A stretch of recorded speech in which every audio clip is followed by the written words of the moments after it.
June 18 நமது அனுதின மன்னா ஊழியங்களின் வாழ்த்துக்களுடன் இன்றைய நற்செய்தி. கோகார்ட் வாகனத்தை சரி செய்தல்.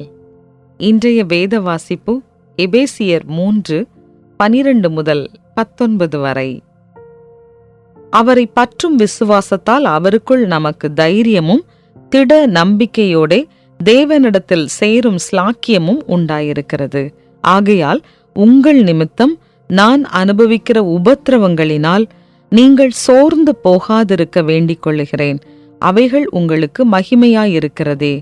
இது நிமித்தம் நான் பரலோகத்திலும் பூலோகத்திலும் உள்ள முழு குடும்பத்துக்கும் நாமகாரணராகிய நம்முடைய கர்த்தராயிருக்கிற இயேசு கிறிஸ்துவனுடைய பிதாவை நோக்கி முழங்கால் படியிட்டு, நீங்கள் அவருடைய ஆவியினாலே உள்ளான மனுஷனில் வல்லமையாய் பலப்படவும், விசுவாசத்தினாலே கிறிஸ்து உங்கள் இருதயங்களில் வாசமாயிருக்கவும், நீங்கள் அன்பிலே வேரூன்றி நிலை பெற்றவர்களாகி சகல பரிசுத்தவான்களோடும் கூட கிறிஸ்துவினுடைய அன்பின் அகலமும் நீளமும் ஆழமும் உயரமும் இன்னதென்று உணர்ந்து அறிவு கெட்டாத அந்த அன்பை அறிந்து கொள்ள வல்லவர்களாகவும், தேவனுடைய சகல பரிபூரணத்தாலும் நிறையப்படவும் அவர் தமது மகிமையினுடைய ஐஸ்வர்யத்தின்படியே உங்களுக்கு அனுக்கிரகம் பண்ண வேண்டுமென்று வேண்டிக் கொள்ளுகிறேன்.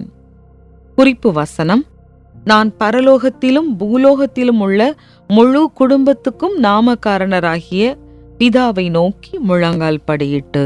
எபேசியர் 3:14-15. எனது சிறு வயதில் நான் தங்கியிருந்த வீட்டின் கராஜ் பல நினைவுகளை எனக்கு வைத்திருக்கிறது. சனிக்கிழமைகளில் காலை நேரத்தில் என்னுடைய தந்தை காரில் எங்களை கராஜுக்கு அழைத்துச் செல்வார். அங்கே உடைந்து போன கோகார்ட் எனப்படும் ஒரு சிறிய ரக பந்தய கார் தென்பட்டது. அதை பழுது பார்த்து புதுப்பிக்க எண்ணினோம். அதற்கு புதிய சக்கரங்கள், பிளாஸ்டிக் கண்ணாடி என்று அதை புதுப்பித்து நான் அதை பந்தய சாலையில் ஓட்ட முயற்சிக்கும் போது எனது தகப்பனார் வேறு ஏதாகிலும் வாகனம் அப்பக்கம் வருகிறதா என்று பார்த்து கொள்வார்.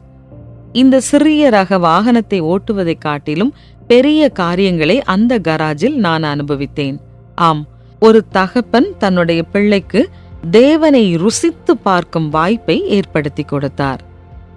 தேவனுடைய மெய்யான சுபாவத்துடன் மனிதன் வடிவமைக்கப்பட்டிருக்கிறான்.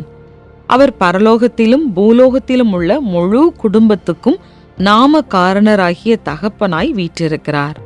பிள்ளைகளுக்கு ஜீவனை கொடுத்து இந்த உலகத்திற்கு கொண்டு வருவதன் மூலம் தெய்வீக தன்மையை வெளிப்படுத்தும் பெற்றோர்கள் அவர்களை வளர்க்கும் போது அவர்களுக்குள் இருக்கும் சுபாவத்தினால் அல்லாமல் பிதாவாகிய தேவனுடைய தன்மையை வெளிப்படுத்துகிறார்கள்.